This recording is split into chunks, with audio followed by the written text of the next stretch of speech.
Olá pessoal, tudo bem com vocês? Aqui quem fala é o professor Wadiatic do canal EPJus, Escola Prática Jurídica. Estamos trazendo aí vários temas sobre inventário e partilha. Antes de começarmos, eu quero pedir a vocês a gentileza, inscreva no canal, ative o sininho, deixe o seu like, faz um comentário e compartilhe os nossos vídeos. Isso vai trazer incentivo para a gente continuar o trabalho. Pessoal, continuando sobre inventário, vamos falar propriamente do inventário e partilha, na qual existe uma divergência entre os herdeiros e o valor é acima de 2.000 ORTN. É possível o inventário consensual? Sim, quando o valor for acima de 2.000 ORTN e também houver herdeiro incapaz, aí não pode ocorrer o arrolamento sumário, E o procedimento do inventário, o prazo do ingresso do inventário, o termo inicial é a abertura de sucessão, que se dá com a morte, o princípio do Cincine, Com a morte transfere-se automaticamente o patrimônio para os herdeiros. E o prazo estabelecido no 611 do Código de Processo Civil é o prazo de 2 meses. E aí nós temos os legitimados ali no artigo 615 e o 616, que prevê um rol, de legitimação concorrente, disjuntiva. Concorrente porque tem mais de um legitimado e disjuntiva porque basta um deles para dar início ao processo de inventário. Vamos dar uma lida no artigo, nos respectivos artigos? Então vamos abrir aqui o artigo 615 do CPC e vamos fazer a leitura deles, vamos ver quem são os legitimados, Então, o requerimento de inventário e partilha incumbe a quem estiver na posse e na administração do espólio, no prazo estabelecido no 611, Esse prazo é de 2 meses. Parágrafo único. O requerimento será instruído com certidão de óbito do autor da herança. E aí o 616, traz essa legitimidade concorrente. Quem são os legitimados concorrentes? Cônjuge ou companheiro, supeste, ou seja, aquele que está vivo, O herdeiro, o legatário, o testamenteiro, o cessionário do herdeiro ou do legatário, o credor do herdeiro, do legatário ou do autor da herança, o Ministério Público, no havendo herdeiro incapaz, a Fazenda Pública, quando tiver interesse, o administrador judicial da falência, do herdeiro, do legatário, do autor da herança, ou do cônjuge ou companheiro supeste. Então, você vê aí que a lei ela dá um rol de legitimados para propor a ação de inventário, sem a qual não é possível também fazer o pagamento dos credores. Aí nós percebemos que há várias espécies de credores, tanto dos herdeiros quanto dos legatários, dos testamenteiros, dos companheiros supeste, até do próprio autor da herança. Então, sem a abertura do inventário, não é possível fazer o pagamento para esses credores. Então, por isso que a lei prevê a possibilidade deles darem a abertura, darem a distribuição do inventário. Antigamente, no CPC de 73, no artigo 989, permitia que o juiz ingressasse de ofício no caso de nenhum legitimado ingressasse no prazo legal. Era uma exceção ao princípio da demanda, Hoje, no novo CPC, não existe mais essa regra, Então, acabou com essa regra. E aí o procedimento é dado pelos legitimados e não mais existe a exceção do juiz propor a ação de ofício, E como é que começa a ação? Como todas as outras começam pela petição inicial, artigo 319, com algumas peculiaridades, né? Aqui no caso vai ser feita a nomeação do inventariante, e aí tem que ser observada a ordem legal. Deve haver o que? A prestação do compromisso pelo inventariante. Após a prestação do compromisso, abre-se um prazo de 20 dias para apresentar as primeiras declarações. Após essa declaração, faz o que? As citações em que todos devem participar. Então são litisconsórcio passivo necessário, tá? Cônjuge, companheiro, os herdeiros, os legatários e o testamenteiro, se houver. Antigamente, lá no CPC de 73, no artigo 999, se qualquer desses réus tiver domicílio em outra comarca, é o que basta para ele ser citado para o edital, né? Ou seja, você não precisava mandar, né, citação por AR, por exemplo, né? Você já poderia mandar a citação por edital. Era uma hipótese específica de citação por edital, porque não precisava preencher os requisitos, né? Ou seja, esgotar todos os meios necessários para a localização dos réus, e aí depois disso seria feito o edital. Era um dispositivo bem específico, né? Que fugia da regra nos casos de citação por edital. O STF disse na época que esse artigo era constitucional, tá? Mas aí o novo CPC, que já não é tão novo assim, né? Mas falaremos novo CPC para fazer essa distinção entre o CPC de 73 e o CPC de 2015.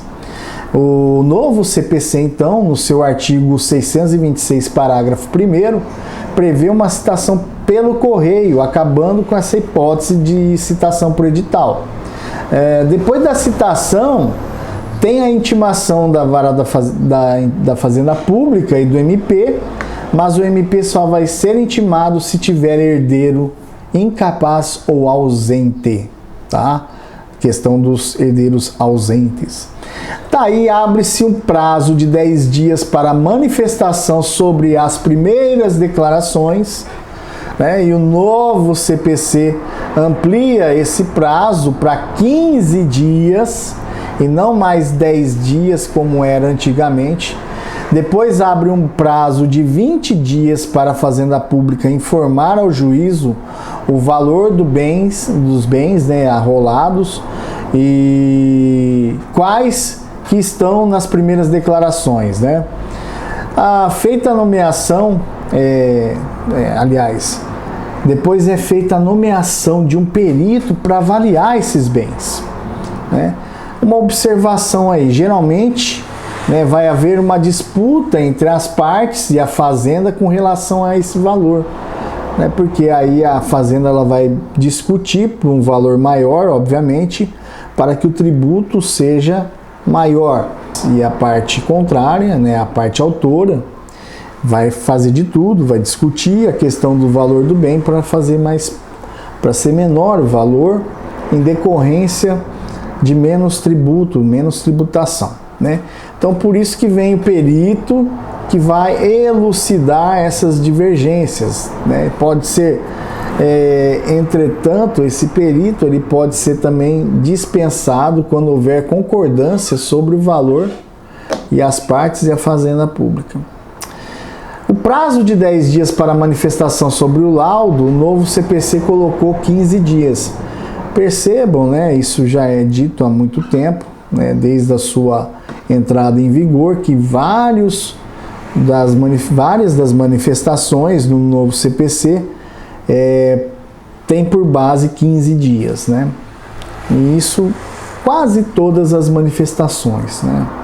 E os embargos, por exemplo, são 5 dias ainda, né? Não alteraram para 15 dias, tá? Uma outra observação, a prestação das últimas declarações, né? É a configuração definitiva. Após toda essa discussão judicial entre valor, perícia, é feito depois uma configuração definitiva da herança, tá? Aí tem o prazo de 15 dias, né, para manifestação dessa nova configuração, né, dessa configuração final. O cálculo do imposto de tributação causa-mortes com base no valor do bem, né, da data da variação. Quem vai definir o valor é o juiz com base nessa perícia, e é uma decisão interlocutória, essa decisão que aí é impugnado por meio do agravo de instrumento, tá? A gente percebe aí no novo CPC, lá no 1015, que existe um rol, não digo taxativo, né, até porque existem disposições legais em outras legislações que prevê o agravo de instrumento, e ali o rol do 1015 não seria um rol taxativo, tá? Mas ali, no caso em questão, é impugnável por meio do agravo de instrumento, tá? Partilha, a composição do inventário, ela tem o desdobramento por meio da partilha, né? Então, como que ocorre a partilha, né? Primeiro a gente vai falar das espécies de partilha. Partilha amigável, né? Aquela que tem o acordo entre as partes. A partilha judicial, quando há controvérsia. A partilha em vida, né? Aquela feita antes do autor da herança morrer, né? Feita a doação em vida aos herdeiros necessários. E qual o seu procedimento, né? As partes são intimadas para formular o seu pedido de quinhão, né? No prazo de 15 dias.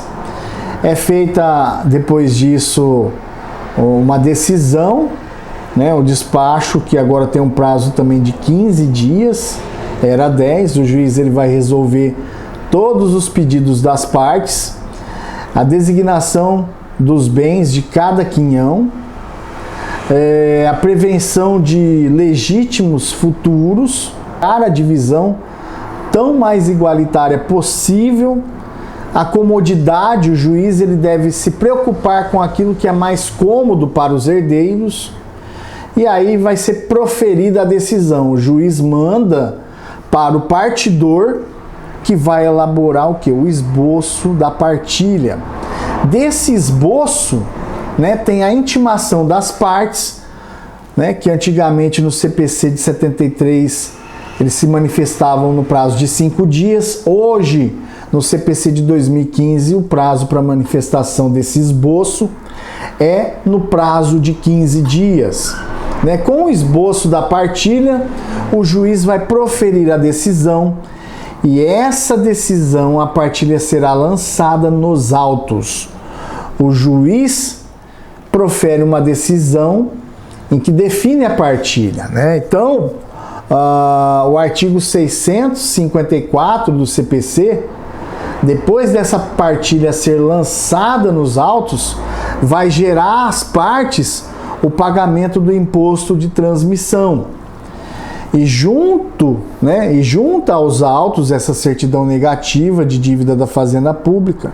Isso é necessário, embora a própria legislação prevê que pode ser feito depois, mas é necessário para fins de transferência de patrimônio, junto ao cartório de registro de imóveis, etc. Né? Então, formal de partilha, expedido formal de partilha. Se você não fez a declaração do imposto de transmissão causa-mortes, você vai ter um trabalho dobrado. Por quê? Na hora de fazer a transferência no cartório de registro de imóveis, vai parar lá. O notarial ele vai mandar uma nota de devolução, constando que não houve o pagamento do ITCMD, e aí precisa ser corrigido essa ausência, né? Essa omissão. E aí você vai ter que juntar nos autos e pedir um novo formal para acrescentar essa declaração e o pagamento do ITCMD, tá? Então, é melhor fazer antes, né, para depois não correr esse risco e você perder tempo no cartório de registro de imóveis, tá? Daí, pessoal, vamos falar do formal de partilha, que é um título hábil para registro, é um título executivo judicial somente entre o inventariante e os herdeiros sucessores, né? O 656 do CPC de 2015 permite uma emenda do formal de partilha, né, que permita o quê? A correção, erro de fato, descrição de bens, inexatidão material da sentença. Não é cabível aqui uma mudança circunstancial no conteúdo, porque deve ser respeitado o quê? O Instituto do Trânsito em Julgado. Apenas alguns detalhes podem sofrer emenda, tá? Desconstituição da sentença de partilha. Se tiver uma partilha amigável, essa sentença será meramente homologatória. Então, se uma sentença meramente homologatória, a desconstituição depois do trânsito em julgado se dá por meio de uma ação anulatória. Essa ação anulatória tem um prazo de 1 ano, que tem por termo ali de início da contagem o trânsito em julgado, tá? E é decadencial. Bacana, pessoal? Hoje a gente encerra por aqui. A gente vai continuar depois com mais temas sobre inventário e partilha. Então se inscreva no canal, ative o sininho para você receber as notificações, deixa o seu like, faz o seu comentário e compartilha, né? Ajuda o nosso canal a progredir, a trazer novos conteúdos, a gente manter essas questões informativas de conteúdo acadêmico, né, para você que está começando aí o curso do direito, ou para você que saiu da faculdade e deseja conhecer sobre inventário ou outros temas da sua expertise, né? Fique com a gente aqui, tá? Um grande abraço a todos vocês e até logo.